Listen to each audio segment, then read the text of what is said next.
In this video, I'm going to share with you how to make your business attractive to potential buyers.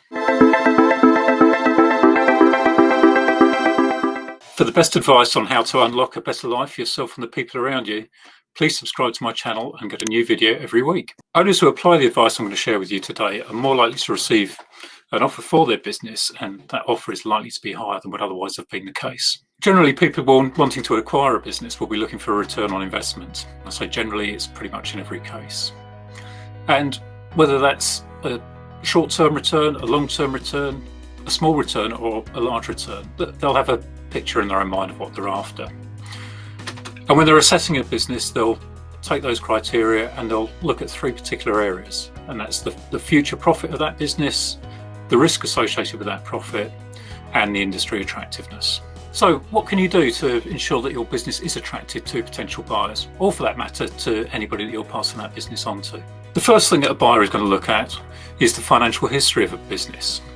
And what they're really looking to see there is whether there's a trend of increasing revenue and increasing profit over the last few years. And ideally, they're going to want to see that trend captured in a set of independently audited accounts. The second area that a potential buyer is going to look at is around the future estimates. We all know that past performance is no guarantee of future profits.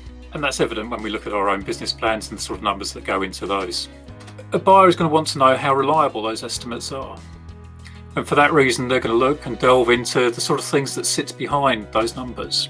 What is it that means that you can replicate? So the key for the buyer is to understand that those estimates are indeed reliable.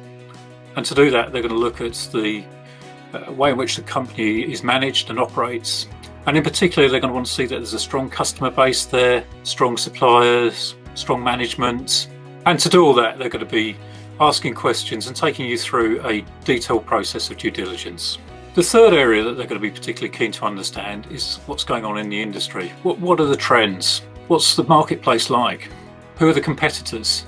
So who are the dominant players in it, and what are they doing? If you can show you've got a sound understanding of that, and that the business plans that you've developed for your business are based on that understanding, again, that will go a long way to allaying any concerns that a potential buyer might have.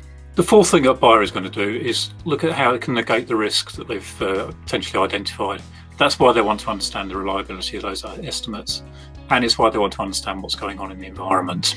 One of the things that they will be doing, as I said earlier, is to look at the processes within your business to understand the extent to which those can be applied consistently, can be replicated, to ensure that you get the same returns as you've had in the past, at the very least, and ideally see how you can scale the business and increase those returns. In particular, they'll be looking to understand the role of the owner. If the owner leaves, can the business operate without them? If it can't, it detracts significantly from the value. The same goes for key staff. Are there individuals or a team within the business that are essential to its survival? Are they tied in somehow? Or is there a possibility that they will up and go when the owner leaves as well? Similarly, again, with customers. Is the business over-dependent on a particular customer or small group of customers? Is there a disproportionate amount of revenue coming from one place? And what would happen if that customer decided to turn elsewhere? The same is true of suppliers. Is there something within the business that can only be sourced from one place? And what's the backup if that source dries up? Or does the business fail? The final thing to look at is the reason behind a potential buyer's purchase, or reason to want to purchase your business. Sometimes they will be after your whole business as it is and intend to leverage it through their own operations.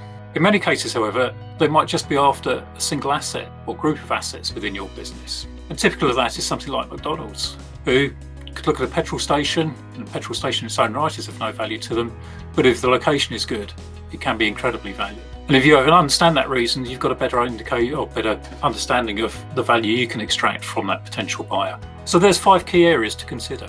If you've got any questions, please do put them in the comments below. If you've enjoyed this video, then please see my video in which I share the story of my grandparents and their business.